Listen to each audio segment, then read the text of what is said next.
All right, and we are ready. Welcome to another episode of the NeoLiberal Podcast, where we engage in thought-provoking discussions on a wide range of societal issues. I'm your host and creator, Ronaldo McKenzie, and on today's episode, we have two remarkable guests who was here before, and they're joining us for part two of the Urban Indian Heritage Society, talking about or unraveling American Indian heritage and rights. And we have with us Dr. Nolan Fontaine, who is co-founder and president of the Urban Indian Society, Heritage Society, and Phoenix Moon, who is a forensic genealogist, activist, and colonial historian. Also a co-founder at the Urban Indian Heritage Society, UIHS for short. And we want to use this opportunity to welcome both of you to this amazing, powerful, and informative show. Welcome to the show, guys. Thank you, Ronaldo. Thanks for having me back. Yeah, man, yeah, man. We And appreciate you having us. yeah, and it is a Sunday, and so we're cooling out on a Sunday, having a discussion. I actually prepare this particular podcast episode. I really spent some time to prepare some questions, which I did some research and some more background research on Phoenix and Dr. Fontaine just to get ready for the show. And so, but before I get into, I actually sent you guys some questions, but I did not add this to the list. The Urban Indian Heritage Society recently had an event called No Tree Without Roots Tour, and No Tree Without Roots Tour, I think it was August 4th, 5th, and 6th. And your first stop was in Churrar, I don't know if I'm getting it right, Churrar, South Carolina, which you guys said was historically known as the prettiest town in Dixie. And so we want to know what was that all about, and tell me about this town in Dixie and about this No Tree Without Tour Roots. How did it go? What's that all about? Well, Ronaldo, you have a remarkable way of going on off script, but unfortunately, we are revamping our No Treat Without Roots tour. Uh, we're in the process of looking at additional options for UIHS and No Grandma Killers, which was the actual spark that kind of created UIHS back in 2020.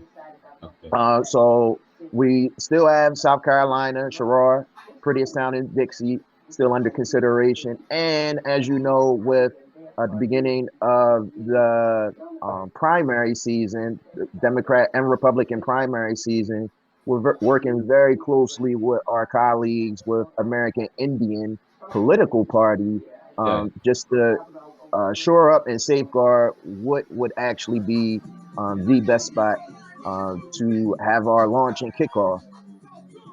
Okay, nice. Any word on that, Phoenix? And tell me, this town in Dixie, what's it like in Dixie? What's going on there? Why is it called the prettiest town in Dixie? Well, it is a historical town. It's been dubbed the prettiest town in Dixie, certainly not by the people who are actually from there, but the people that, moved themselves in and, got to enjoy the land these last couple of hundred years. Um, but yeah, we had to kind of restructure things because we have some work with, as Dr. Fontaine said, American Indian Political Party.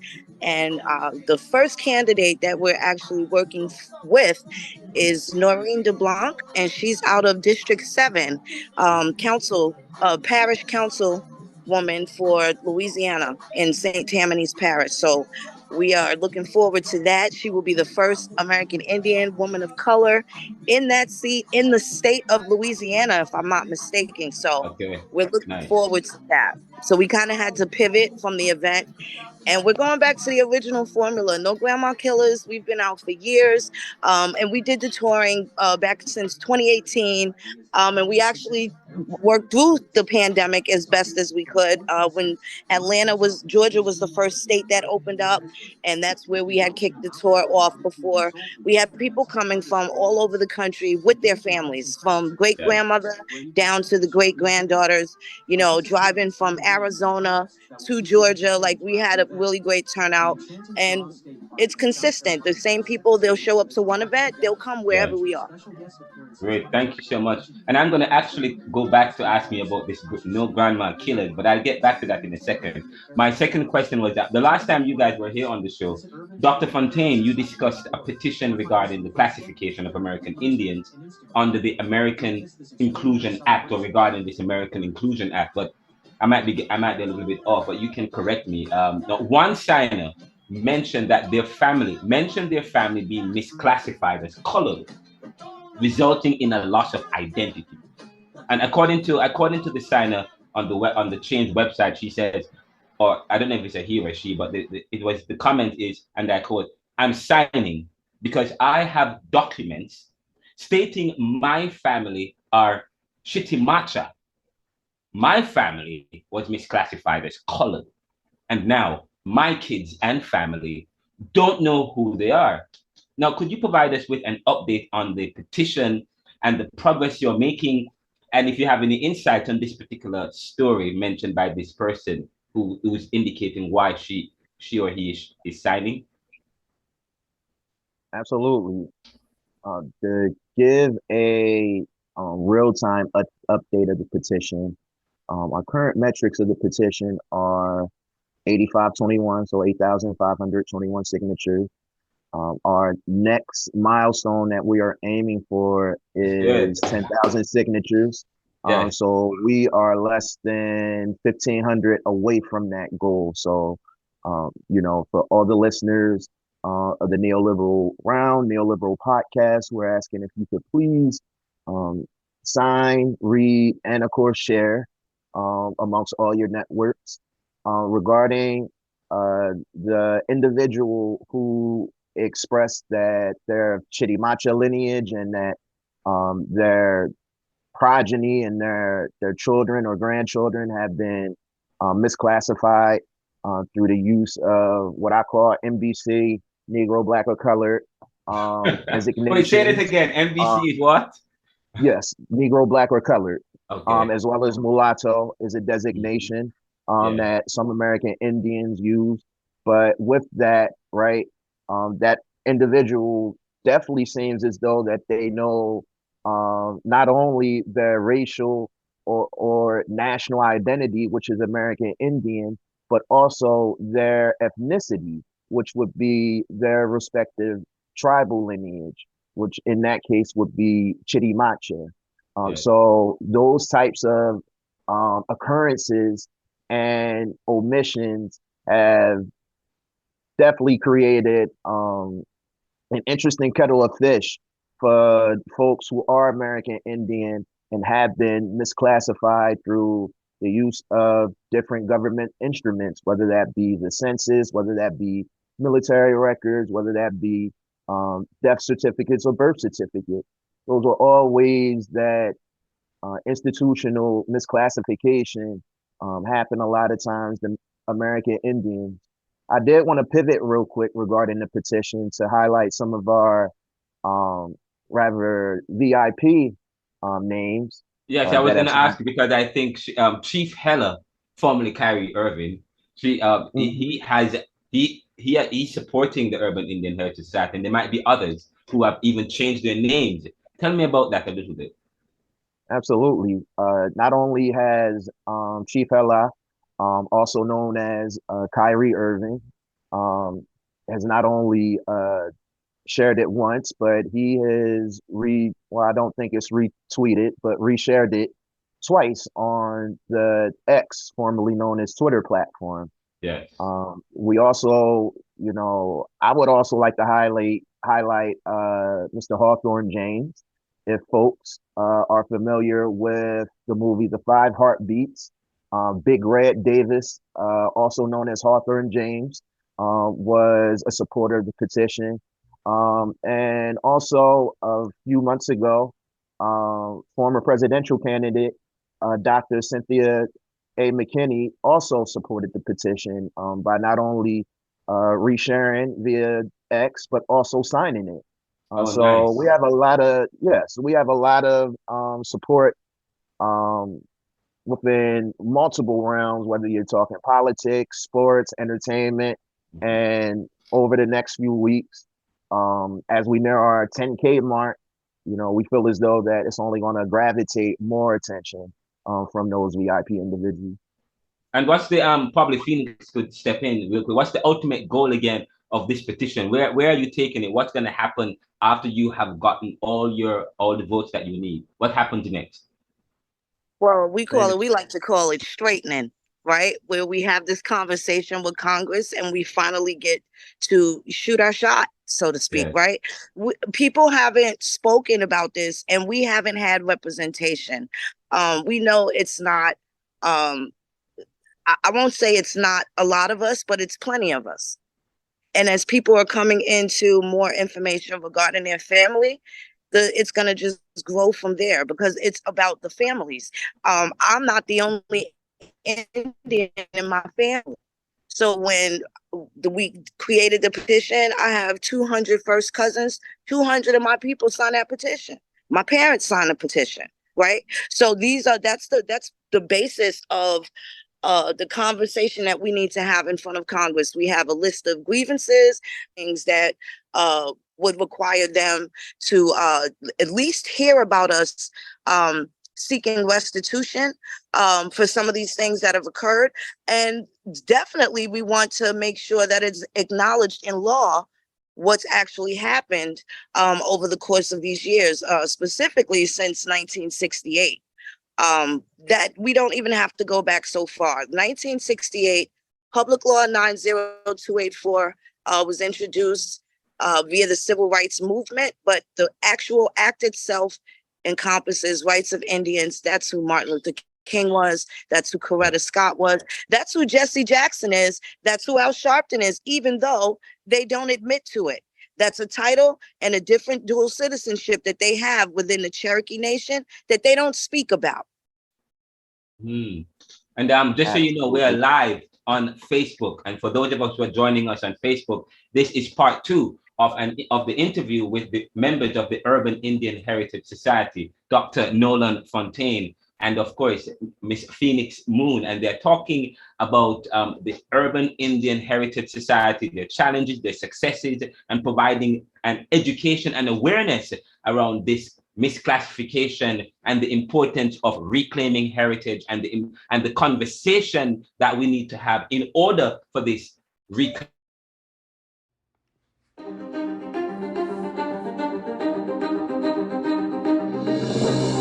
We back on? Sorry about that. Are we back on, guys? Yes, I can hear you now. I can hear you. Sorry about that, guys. Listen, I have the Urban Indian Heritage Society with me for part 2 of the NeoLiberal podcast. We're talking about the Urban Indian Heritage Society, and we just lost you guys because my phone died. Sorry, my laptop died. I apologize about that, but we're back. We're still recording. I think we are still live streaming because you guys were still on. So that's great. I like the technology. We didn't lose you guys. We're still on Facebook. But Phoenix was talking. I had asked a question about the inclusion. Sorry, I'd asked a question about the petition that they have. And so I didn't know, were you finished talking about this misclassification and some people who are classified as colored, but they're not? And you were talking about civil rights activists like Jesse Jackson and so on and so forth, who are not talking about this particular issue. You can finish up, Phoenix, if you would like. Yes, just a lot of different caveats that they've kept to themselves. Maxine Waters also, she is Cherokee by blood, and she is a card-carrying member. So not only is she a citizen of the United States, she's also a citizen of the Cherokee Nation. So okay. A lot of the history, I'm sure she's familiar with, but her advocacy is not for Indians, it's for Black people. Yes. Absolutely. Oh, this is quite interesting. And and we'll follow up with that question some more. The next question is for Phoenix. You mentioned you mentioned the connection between the American Indian civil rights movement and the hippie movement during the 1960s, Summer of Love. And in fact, I was reading where you said that this is who helped hijack American Indian civil rights. And for those of us who are watching, you can go visit Phoenix Moon's page, and she shows the Indian sign with that red backdrop and so on. You said this is who helped hijack American Indian civil rights. Hijack. So your claim is that Americans, and you just mentioned the facts about civil rights leaders who are not who are not talking about the Indian aspect or the American aspect of this urban Indian the heritage or the right for fight for civil rights. And you said in a tweet recently, this is who helped hijack American Indian civil rights. And you put AIM, hippies at the Summer Love in 1960s. Could you elaborate on this connection and its significance? Yes. Well, Louisiana has become what we call it the hand in the cookie jar. So as we are making our claims, we have found so many discrepancies in the law in Louisiana and how they've recognized federally and state recognized Indians for the last, I'd say 60, 70 years. Yes. And when I was claiming that AIM, the American Indian movement, it started after the Civil Rights Act, after the death of Martin Luther King. So they weren't advocating prior to that, right? That's not their thing. In the United States, we have single subject law, single subject matter. So if we are creating a bill to save the dolphins and the bill actually becomes an act into law, we cannot at the last minute say, wait, can we save the manatees too? That law is specific to the dolphins and it doesn't cover the manatees. You would have to have a different process and go through the introduction of the bill all over again in order to save the manatees. So in the interest of the Civil Rights Act, it says rights of Indians. And when it lists all of the things that are there, they don't apply to Native Americans. They did not leave a reservation and had a problem getting a hamburger in Woolworths. Yeah. They're not the people that had a hard time getting a hotel room in the 60s. They're not the people that walked into banks and couldn't get a loan and were redlined repeatedly. So who, you call it the Fair Housing Act, they have all of these different nicknames for it. Single subject matter, it is rights of Indians. So AIM, when I talk about the Summer of Love, you have the hotbed of corruption in this country. A lot of it, the majority of it takes place in Louisiana, historically and currently. Now with that, these group of children, descendants of slave owners and Confederates, their children meet up in the 60s, and they get groups of people from California, New York, Louisiana, Chicago, Ohio, and they head out to Haight-Ashbury in California, and they have the Summer of Love, which sparks the hippie movement. So when I showed the symbol of the AIM symbol, which is their logo, it's showing you the peace sign, right? And the two fingers that are in the shape of what people would view as an Indian, right? Yeah. So during this same time, you have Crying Eyes Cody, who's an Italian man. If you remember the Keep America Clean commercials that we used to see back in the days with the crying Indian, that man is a mascot. He became the face of what people believe the Indian is. Yet they're now Native Americans. They're no longer Indians anymore. They're Native Americans. That's a new people. And those are two different designations. Correct. And I think I'm going to ask a question about that in a few minutes too, about this, the difference between this Native American and actually there's a group that's changing their names. But I don't want to preempt myself. I'm going to ask you about a little bit about this Native American ideology. But that, I guess that particular tweet that you provided stems from the conversation surrounding the Indigenous and the Native and so on. That's correct. And what the difference is, and then again, I'm always making, creating the conversation with, I have these questions that have never been asked, right? Openly. And I know it's going to be difficult for the people that have been perpetuating the lie to answer correctly. They're looking for us to accept these blanket statements. But being that we're able to individualize ourselves and compartmentalize this information and apply it to ourselves and our families through our history, it's harder for them to be able to lie. Yes. Oh wow. So now you this have a is lot of people yes. that are Native Americans, and they were white people. They were slave owners. They were Creoles. They were not Indians ever until now. And they had to use, the strangest part is that they used these slave names that they said that they gave to us in order to claim being indigenous in the first place. Ah, okay. So there's some people who claim it Native American as against indigenous, mean you're talking about the original people that were here, the ancient Americans. The ancient ones, that's correct. And Native American, it means something by law now, and what it means is federally recognized tribe, right? That's pretty much what it is. Prior to that, it always meant someone born here, right? Yes. So your parents both can be from China. If the baby is born here, that baby would be a Native American. Okay. That's powerful. Thank you But for not every Native American is an American Indian. Yes. Okay, I understand what you mean. Not every, say it again for our viewers and listeners. Not every Native American is an American Indian. Okay, that's powerful, and I think I understand it. Not every native is an Indian, because you can claim native, but you're not necessarily part of the ancient history and so I understand what you're saying. Now, by the way, I have a question for Dr. Fontaine. Well, Dr. Fontaine, you and Phoenix highlighted the idea that we all share the same number of grandparents, and we are continuing the conversation. We all share the same number of grandparents, and that progress is a collective effort.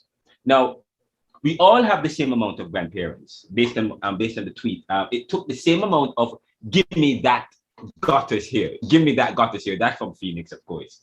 Again, we all have the same amount of grandparents. It took the same amount of give me that gutters here. No, and then you went on to say, why my grandma gotta die again so your lie can live? And you talked about lie.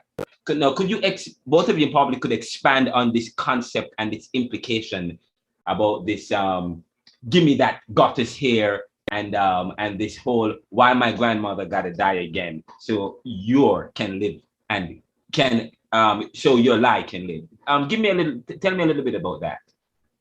Well, when I made that comment, I'm speaking from a place of trying to express how small of a space for the ancient American has in their own land. So when I say my grandmother has to die again, meaning that people will kill your history to go for something that they believe may be true. So my grandmother dying again, she dies every day. Someone groups me in with a group of people and puts me under a blanket story without any accuracy, without any details in between. You know, we were just all one big slave. Everybody came from Africa. You're killing my family. You're killing my heritage. And in the interest, if you're not certain exactly who you are, you're stealing from somebody else to substitute for what you don't know about your own family. Yes. This is Dr. Nolan, do you want to add to that? Absolutely. And I think that's really where like the essence of no grandmom killers, the phrase no grandmom killers came from, is because a lot of times you will have folks that will buy a lock, stock, and barrel into the ideological hegemony, to use Gramsci, right? You'll have folks that will buy into the ideological hegemony of mass media, social media, and Hollywood, where folks will ingest images of like Iron Eyes Cody, right, and really digest that versus holding on to the real oral narratives, family traditions, and other sacred texts within our own lineage that our grandparents have taught us. Yes. And that's one common denominator amongst all of us within Urban Indian Heritage Society, is that over time, we have been indoctrinated, not just by mass media, social media, and cinema, but also a lot of times by the texts that we read. And not just on the secondary level, also on the post-secondary and post-baccalaureate level. Yes. This indoctrination And this false narrative happened to where folks want you to buy into this narrative that everyone was a slave. It Yeah, took me having to go back and fine tooth through my own individual paternal and maternal side to only realize that I only had 3 individuals in my entire family tree that I found thus far that were indentured servants. And I had one aunt that was listed actually as a slave, but yes, it actually worked out for her in the end because her husband passed and she inherited a lot of land down south. that's So quite had I interesting. had I not done that deep diving research and forensic genealogy, right, I could have found myself still buying into, a false narrative saying that all of my family was brought here via a transatlantic slave trade, which we're not Yes, saying did not happen. We're not right. saying it did not happen, but specifically for us as American Indians, we have to take into account that the inter-American slave trade was just as brutal and just as heinous. Yes, this is quite powerful. And thank you for making that clarification towards the end. And actually I teach a class, Jamaica Theological Seminary. I mean, I ended the semester teaching Caribbean thought. You guys visited the one of the classes and shared, and we appreciate that. And in after we actually based on my research, my conversation with you guys, the Urban Indian Heritage Society and so on, I actually adjusted my Caribbean thought syllabus at Jamaica Theological Seminary to have a conversation about heritage and to revisit heritage and the issue of identity. We're looking at some of the books that we have. So, for example, Arawaks to Africans. We started questioning those books, questioning the writers and those histories. Because many of those histories we took for granted. We took for granted and we just inherited it. So, oh, the Arawaks all died out. Oh, there was a genocide. But no, we're questioning that. But we did a whole. I asked them to trace their heritage, and I was just marking their papers. A couple of days ago, I started marking, and I was reading the papers, and I noticed something, Phoenix and Dr. Fontaine. As I was reading the papers, asking them to trace their heritage, their roots, I asked the question, how far back can you go? Talk with your parents, talk with your grandparents. Don't just rely on the books that's available. Talk with your own family. Do a research to find out your how far back do you go. Don't take things for granted. But so when they did return the homework, as I read, almost every single one of my students could not trace their lineage all the way back to their great grandparents. There is some disruption somewhere on the maternal or the paternal side. The students I keep the singular refrain was there's not enough information. We don't know enough. I don't know enough. There's not enough. After my grandparents, I don't know enough. After my grandparents, I don't know what happened on the maternal side. The only side that there is enough on is probably, or if there is a maroonage side, there's still not enough, and the connections there. And so it's quite interesting that as you notice this thread where if you ask some other people about their lineage, they can talk about it beyond their great parents. But when you ask certain people in the Caribbean and people of America or African American in lineage or whatever the case might be, there is always a problem. Why do you think that? Do you think that's part of what you guys are about in terms of reclaiming that what is lost, what is broken, and that's as a result of this strategy to blur out lines? Phoenix or Dr. Fontaine? Well, I think also what's important is where are you looking exactly, right? You know that they existed. There's a birth certificate for you. There's one for your parents. There's going to be marriage certificates, death certificates. Yeah. Where are people buried at? Sometimes it's not so up front. There might be a whole cemetery that has all of your ancestors in it, all of your recent in the last 200, 300 years buried in there that people don't know. Things happen, people migrated, they got disconnected. But I would say expand the search. When you realize what the history is, so I'll just take Jamaica, for example. Jamaica has been through Spanish, British, Spanish, I think maybe even French for a minute, for a short, brief time. back to British, back to Spain, back to Britain, right? So those histories are going to be housed in different areas. So when it was the Spanish colony, it's going to be housed in the Spanish records. And when it's the British, when they were under British occupation, most of those records are going to be in the British repository. I would not think that now, although I have done a lot of Jamaican genealogy, but I also know what it is that I'm looking for. The Catholic Church was there as well. You have Spanish Town. You have all of these indicators, right, that'll let you know who was there prior. A lot of these names change. You have unincorporated towns that could have been the bustling Tulsa, Oklahoma of Kingston. You know, you can have certain sections that could have been completely different from what they are now. Right? Yeah. Maybe they're poverty now, but they may have been the richest part of the land at another point in time. So it's important to know where you're looking. It's not just going to be census records, which is mostly what we have here in stateside, right? But there's also going to be census records there. There's going to be, you have your royal plantations and you have your settler plantations. There's different military things for the men.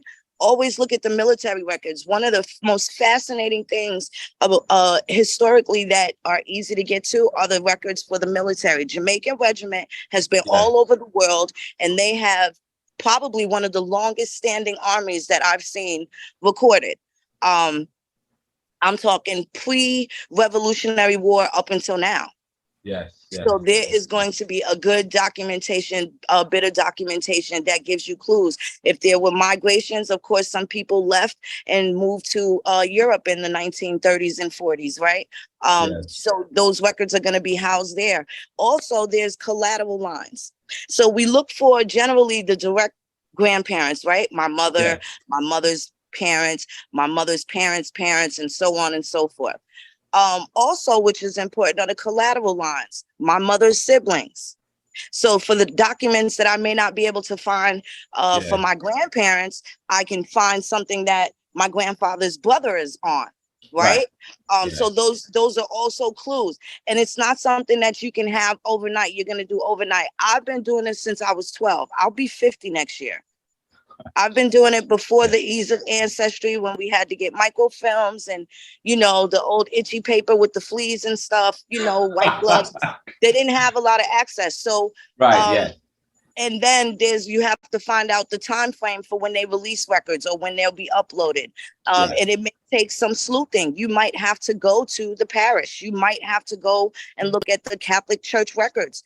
Look at the schools that were there. Look at some of those things are going to be big indicators. There are certain hospitals or certain places, things, events that took place where only specific people were, you know. The Maroon history is very deep, and it is documented, and you have more than one type of Maroon. You have the Maroons in Panama and along the northern coast of South America as well, right? Yeah, that is true. By the way, Phoenix, you mentioned you've emphasized the distinction between being indigenous, and we talked about that a little bit earlier.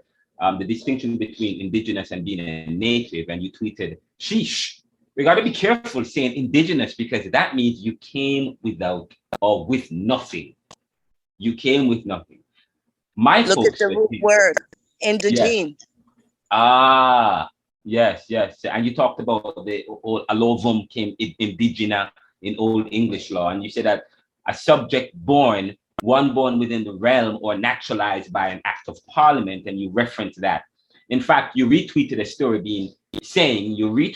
saying, and I quote, "No sooner than you said no sooner than I said this.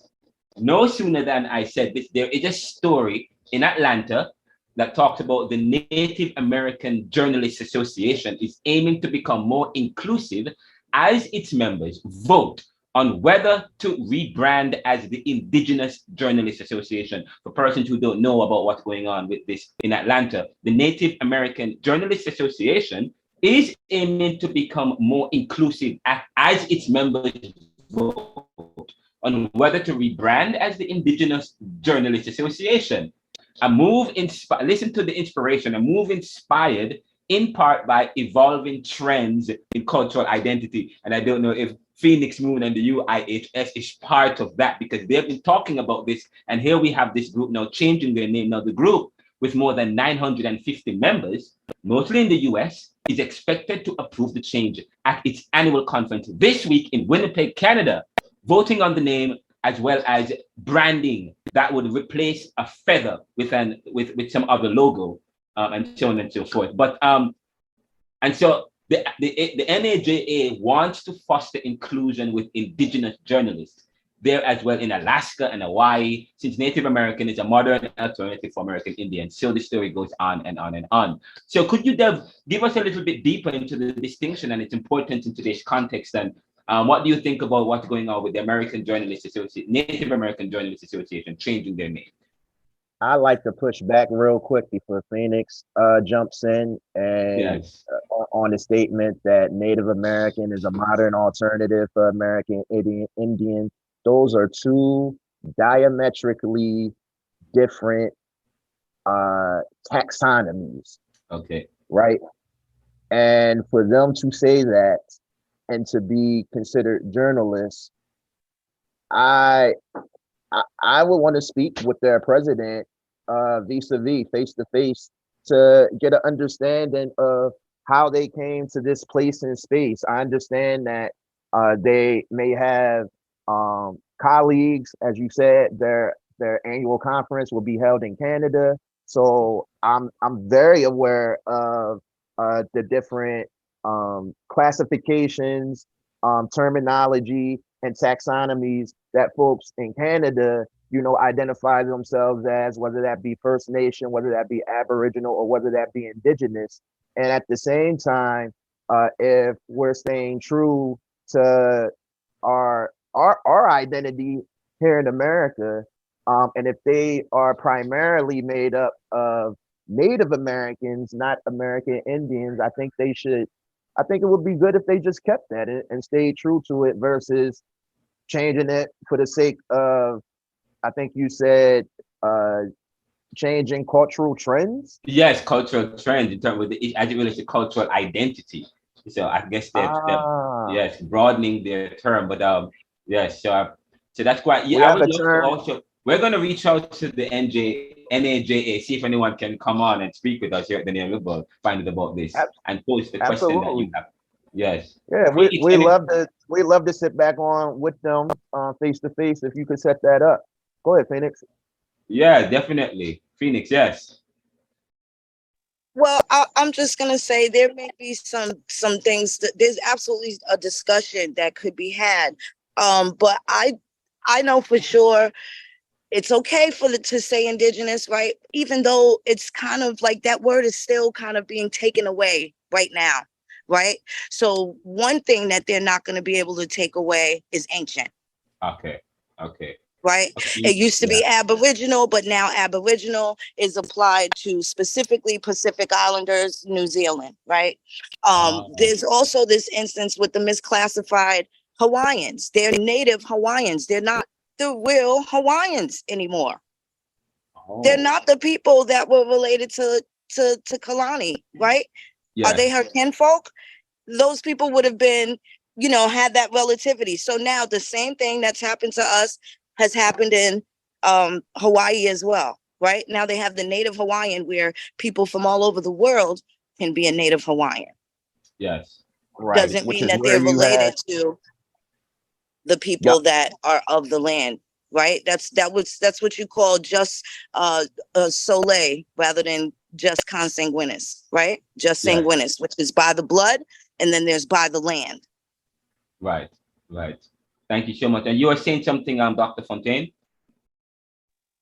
No, I was just going to piggyback and saying, and that's where you get pictorial images in folks' head where they associate with these specific land masses. When you think of Native Hawaiian now, most people think of folks like, unfortunately, President Barack Obama or Congresswoman Tulsi Gabbard, versus, the original royal family, such as King Kamehameha or Queen Leopoldani, right?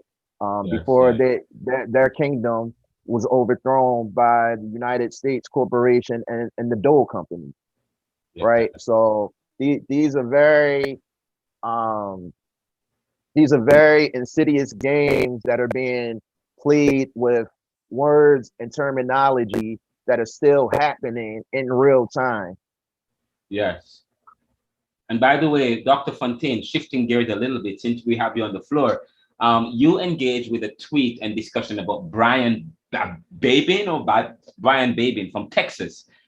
He's sponsoring a bill to prevent the U.S. from supporting reparations. For those of us who are not aware, Brian Babin from Texas is sponsoring a bill to prevent the United States from supporting reparations.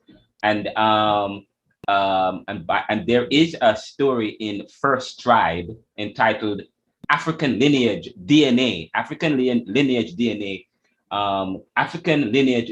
to American already tried for reparations cases thrown out as not valid enough.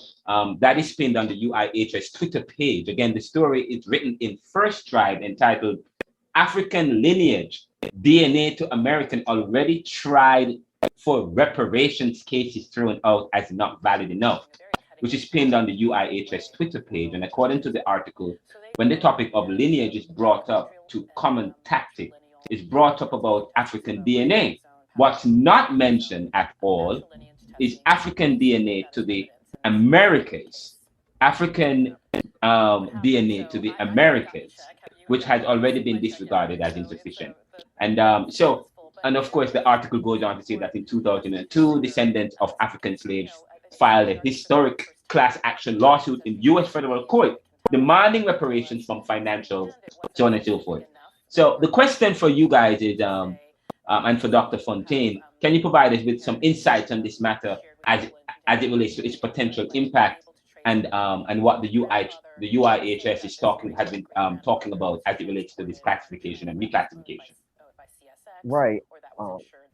We like to shout out our partnering organization, our partnering colleagues at First Tribe Nation Yes. for all the hard work and research that they provide.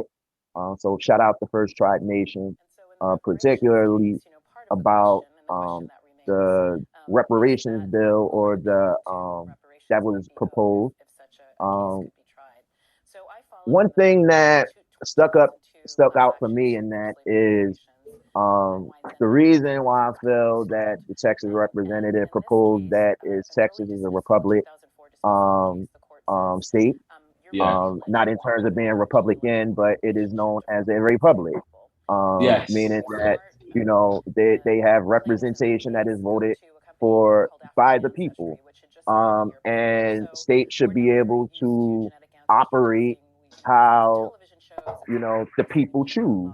Right. So if, for instance, Gavin Newsom in the state of California would like to issue reparations for individuals who have presented, just cause in terms of Yes. being quote unquote enslaved, then if the people empowered, decide that and choose to have their elected representatives push that legislation, then Yes. so be it. And at the same time, if a specific state cannot balance their budget, right, then that should not fall on the federal government. I felt as though that was the spirit of that bill, because let's say, for instance, California does move forward with reparations, and let's say that they go bankrupt for it. The federal government should not have to come in and scoop or bail them out because of their financial mismanagement, Yes. right? Yes. It's simple accounting here, right, folks? So it's not to say that, we're necessarily against reparations. We're not. In terms of us within UIHS, of course, we believe in restitution. Um, Yes. that is what we stake our claim, stake our flag on. But the caveat that we always present to folks that are looking for reparations claims is, one, to specifically continue to do your genealogy, because genealogy is a lifelong work. Two, to Yes. continue to have these conversations with your family to see, you know, if this is something that everyone within the family wants, right? Yes. And then three, to look at, you know, the stipulations of what the respective state is asking for, if that's something that you want to move forward with. Again, once again, in UIHS, we specifically rally around the term of restitution, which is something that we can specifically can pinpoint to a specific entity, organization, or institution that has brought harm towards our family, and we are asking for just compensation Yes. for those harm done to us. But So sorry, the go ahead. conversation you are having, and by the way, the conversations you are having as it relates to the restitution. I know the first African tribe. I think part of the question was, why do you think that the connections with African to American ancestry is not included in the whole discussion, in some of these discussions, as it relates to reparation, or is it included? The African to the American ancestry, is it going to create further problems for people? Why do you think this is not included? Well, honestly, I Because, think we have to talk. Oh, go ahead, Phoenix. well, I would say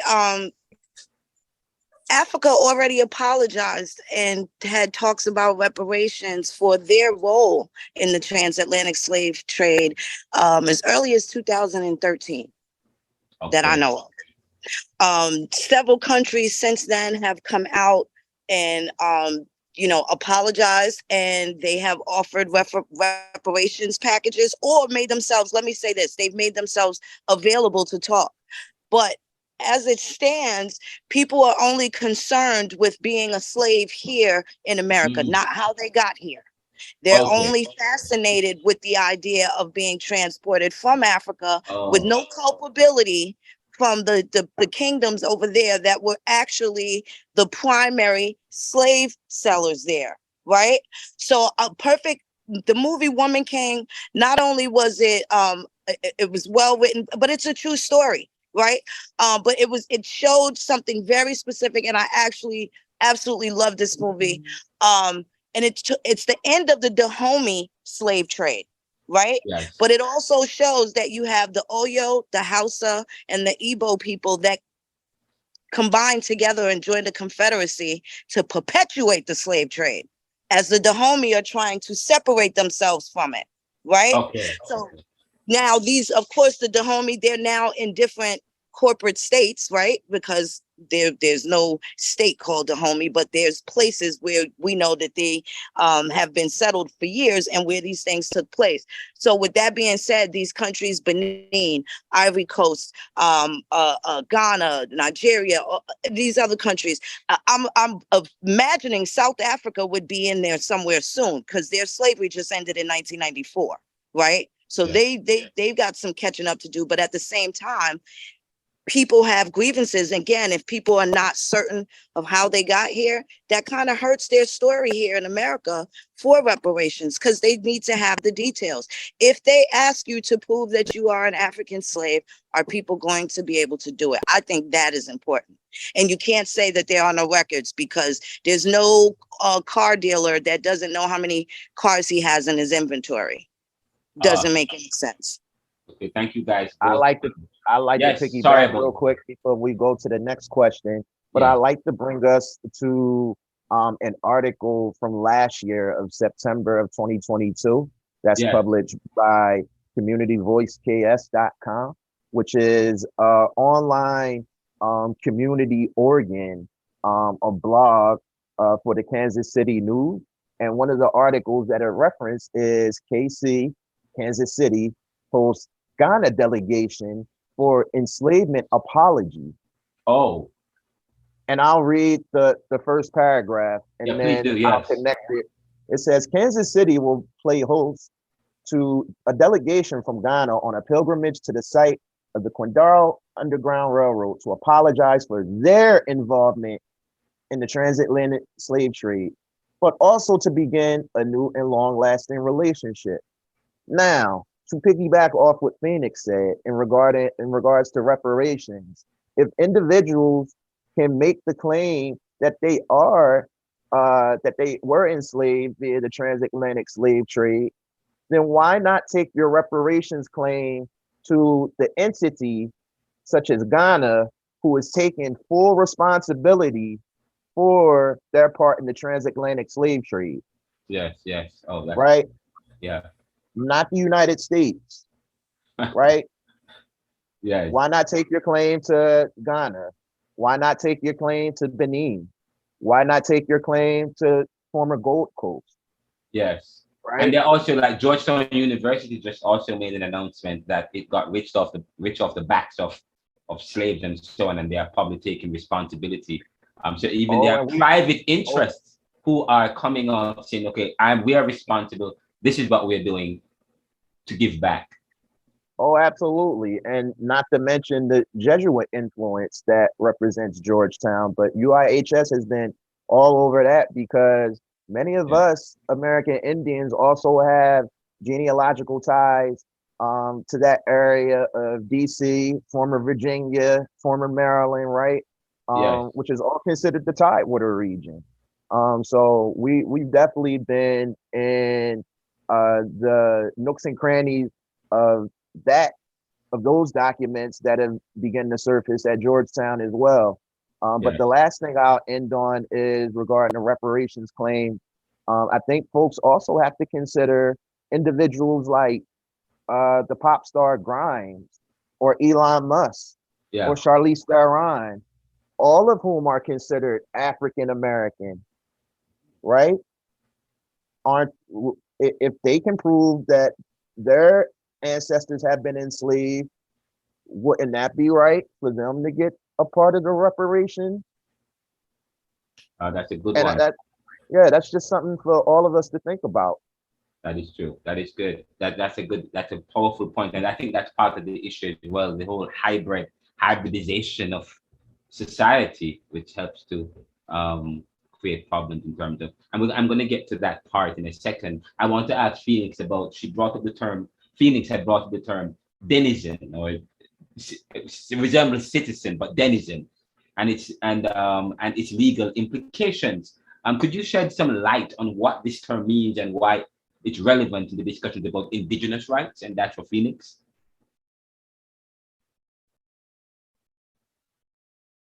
Are you Give me there? 1 second. Yes, I'm sorry, my sound had went out. A Yeah, denizen is a serf. Um, and that, of course, it goes back to feudal law. If people are familiar with feudal law, denizen is a serf, not necessarily a citizen. They are definitely subject. Um, Generally, denizens were indentures, right? And they okay. still would have had to have been naturalized in order to be have the privilege or benefits of being a citizen of whatever. Before the United States was formed, it would be the Virginia colony, a citizen of the Plymouth colony, under the subject of the British crown or whatever crown. If it was in Florida, it would have been Spanish, right? Okay. I definitely wanted to mention that. But going back Yeah. to being careful with the words, because Elon Musk, bringing up Elon Musk and Charlize Theron, the actual language, Afrikaans, it belongs to them.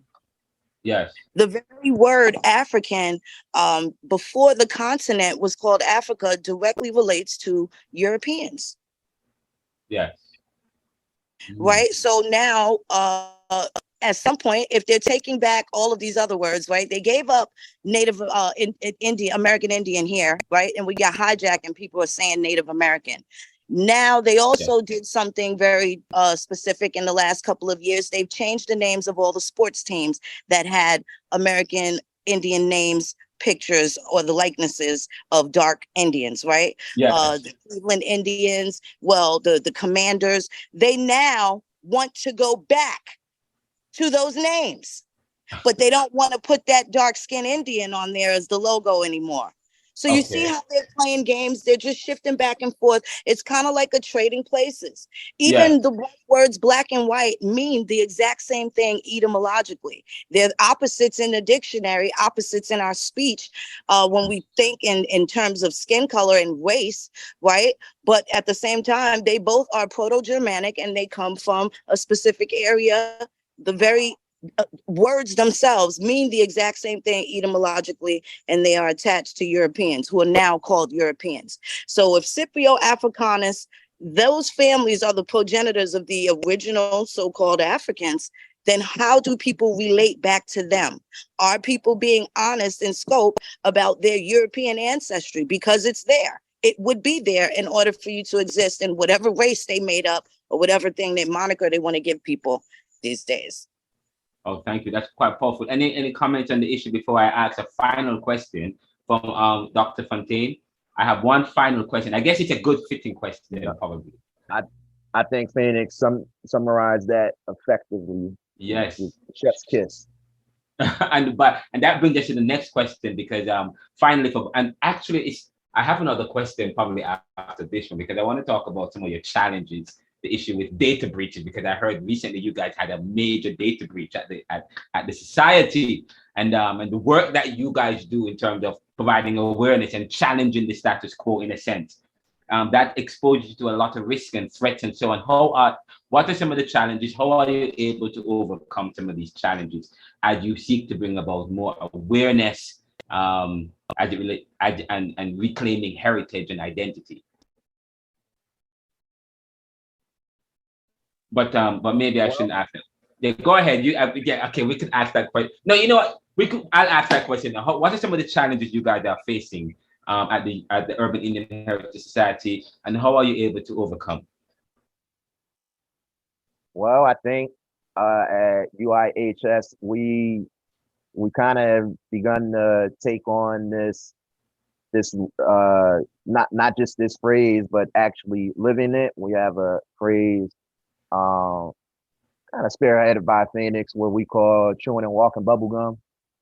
And you know, as we get, you know, as we get various challenges, whether it be data breaches, whether it be you know, doxing or physical attacks online in social media spaces, whether it be our affiliates such as you at the NeoLiberal and other affiliates also being targeted because of affiliation with UIHS or just for your knowledge management.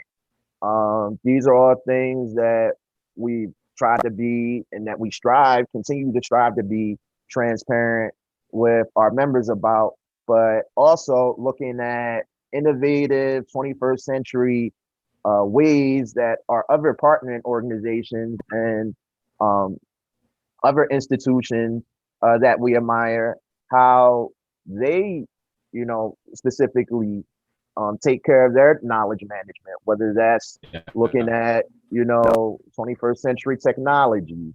For instance, on your last NeoLiberal commentary, a podcast with Dante, I know one of the things that you referenced were looking at a VPN or a VPS, virtual protocol server.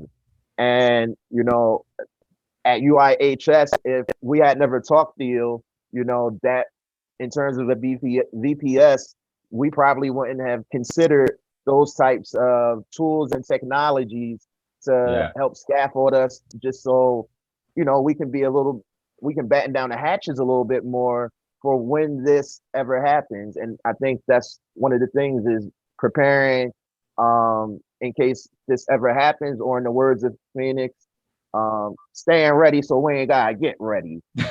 So, you know, conversations and dialogues with other partnering organizations, whether it's you, whether it's First Tribe Nation, whether it's our other partnering organization, Drop Squad Kitchen, or, you know, other American Indian headed entities that we work with.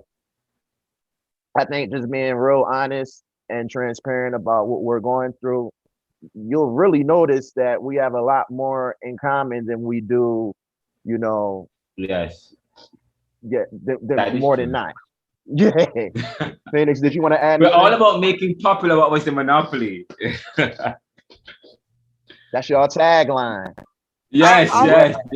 Just used to The doxing, they had pictures of my sister that just fresh died. She wasn't dead 4 days from cancer. Like I've been through the doxing, pictures of my grandmother, all sorts of stuff. I've been through it, the death threats. I kind of just learned to roll with it. And I knew that it was a lot of, bruised people because, here it is with this topic. And then the sources, right? I know that I take pride in the fact that we are sources. We are sorcerers. What I mean by that is not only do we make a claim, but we can effectively show you how to substantiate it with the sources, primary sources that are easily overlooked, right? And that's not to minimize the great works that other people have done. But when you're reading books like, let's say, When Rocks Cry Out, did you source his sources? Where is he getting these sources from? Right? Bibliography, all of those things are important, right? And a lot of that gets left out. So it gets left up to speculation. And there's no way that someone that doesn't mention myself or my grandmother or my family, what can they accurately say in regards to them? So what it is we're getting some stories. Yes. We're getting stories, but is it your story? I think that's important for everybody, irrespective if they are Indian or not. You owe it to your family to know this information. You owe it to yourself to have your history so that people do not have the option to lie about you or yours. Oh, wow. I love this because, and that's a strategy to redefine you in order to take claim of you, ownership of you. And so the effort is working against that. And that my finally for both of you is the concept of race the concept of race as a human creation, which I've oftentimes said is created or designed to divide and conquer. What are your thoughts on this notion in terms of how does it influence our understanding of identity and societal dynamics? Which is the last question, if you guys want to take it up.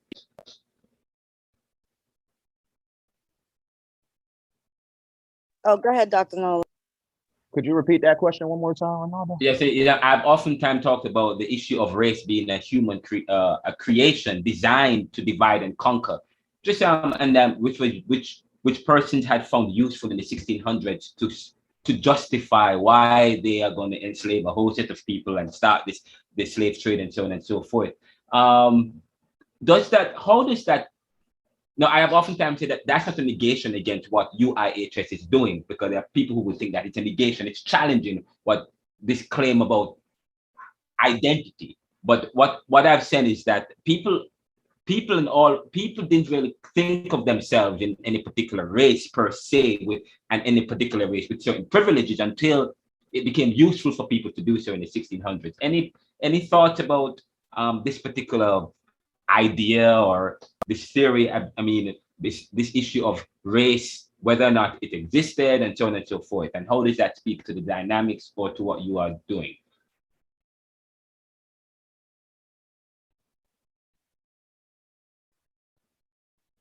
I think you're on mute. Thank you. Yes. From my understanding, my socio-historical understanding and lens, I had the understanding that when you think of the term is physiognomy, yes, PHYSIOGNOMY,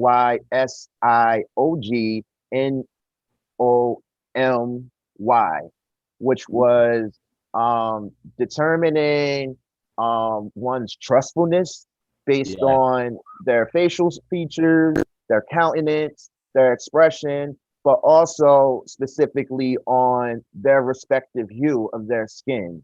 And this was done in Eurasia, Ottoman Empire, North Africa, that region, pre-1400s. Then the understanding that anthropologist Blumenbach, developed these racial classifications right around the same time that, Carl Linnaeus came up with the different kingdoms and genus and species, right? To substantiate this whole notion of a quote unquote racial classification. Yes. So now having that understanding and looking at the work that we do with UIHS, at times I will say it can be challenging having that understanding and now having to put on, you know, having to put on the glasses of looking at it specifically from the American Indian perspective, because now not only do we see that, you know, a lot of this was done to crystallize, you know, certain aspects of, you know, commerce and the slave trade, but also in terms of the biggest thing, which was land dispossession and internal displacement, Yes. right? The recreation of borders and territories and confederations.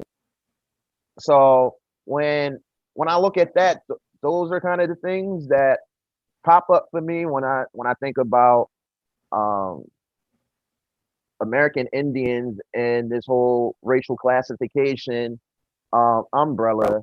But also, you know, going back to the point regarding, you know, these new terms of classification, whether that be indigenous, whether that be Native American, or another one that's very near and dear to us at UIHS is the term BIPOC, which stands What? for Say it Black, again.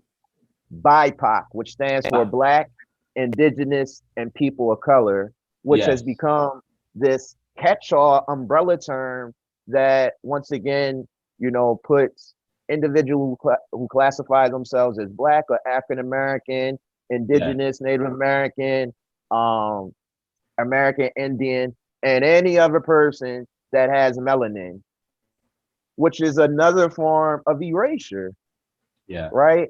So not only are we working in the past, but we're also working in the present and the future. Yes. So it's very dynamic in terms of how, you know, past conceptualizations of race, you know, how we have to have that understanding, right? To even, you know, grapple with the current, you know, taxation, taxonomy and um, understanding of racial classification now, and specifically when it comes to American Indian. I hope that answered your question. Sure, sure.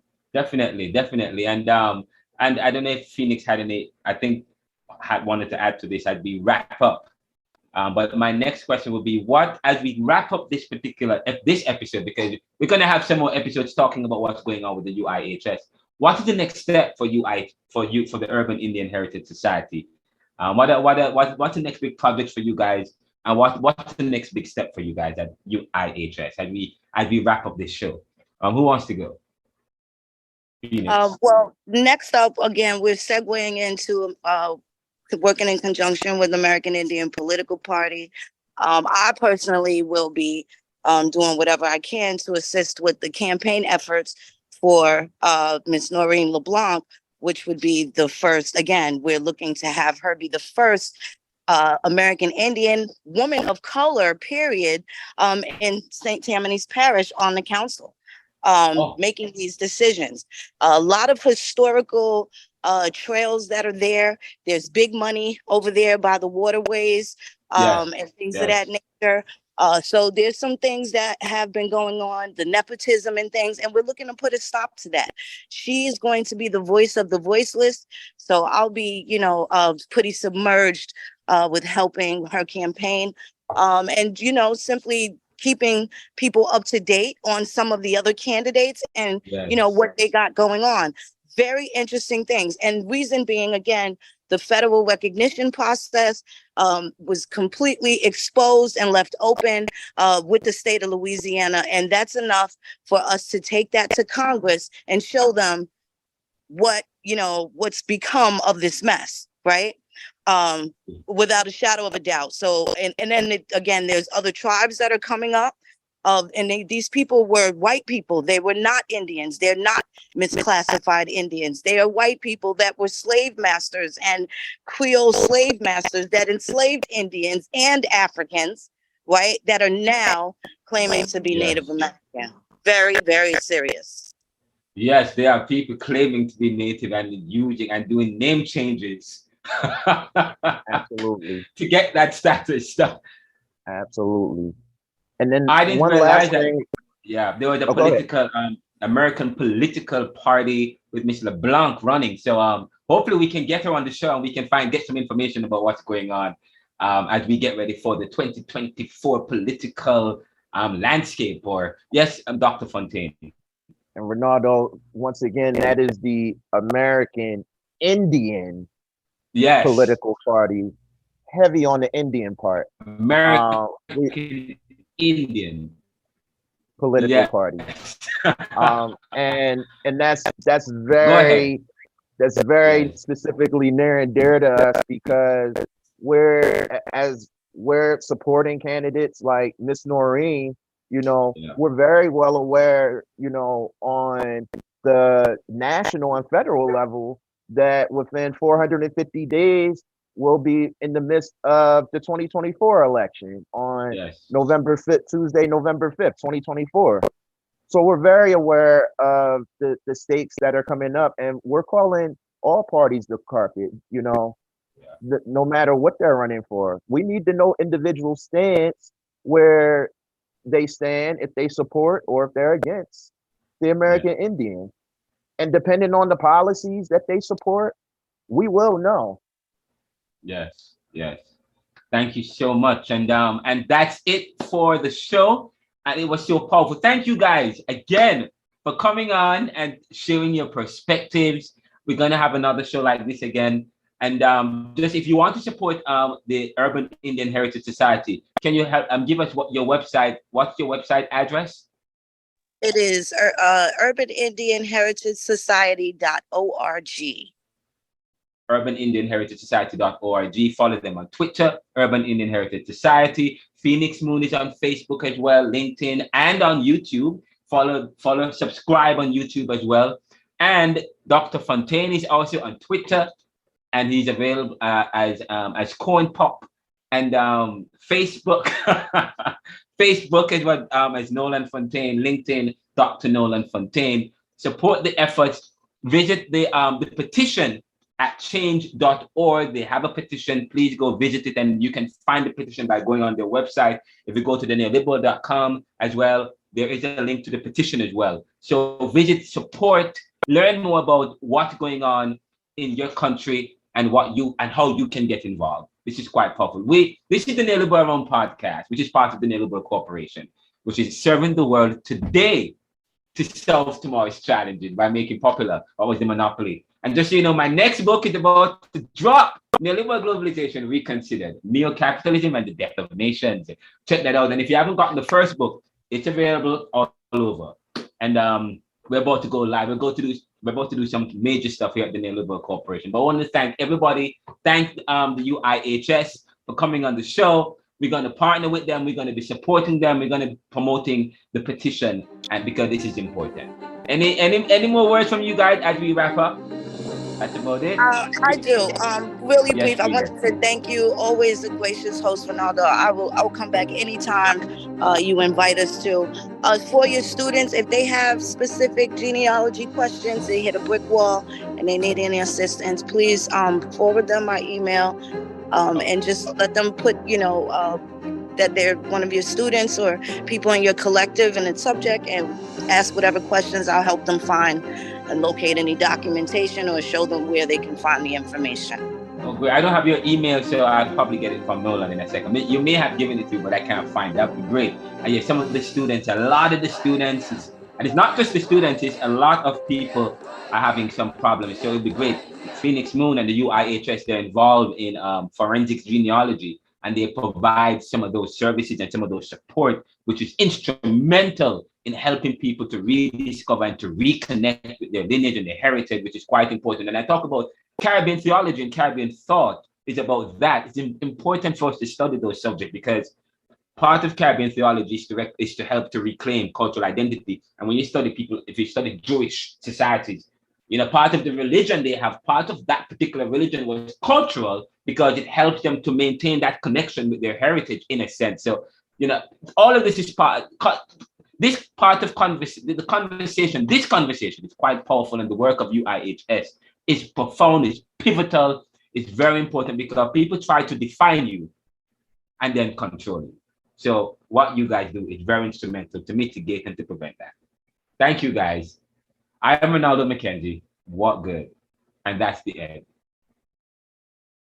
And by the way, we're going to make this available. We're going to make a premiere. We're going to make this available on YouTube. It's available on Facebook Live. We're going to sign out now, but we're going to edit it and record it and make it nice and beautiful and put it up live. It's going to be available on the podcast, iHeartRadio, Spotify, Apple, so on and so forth, Google, Amazon, the Audible, all of them. You can check it out. And it's going to be on video on Spotify and on our YouTube channel. Subscribe and share. What good?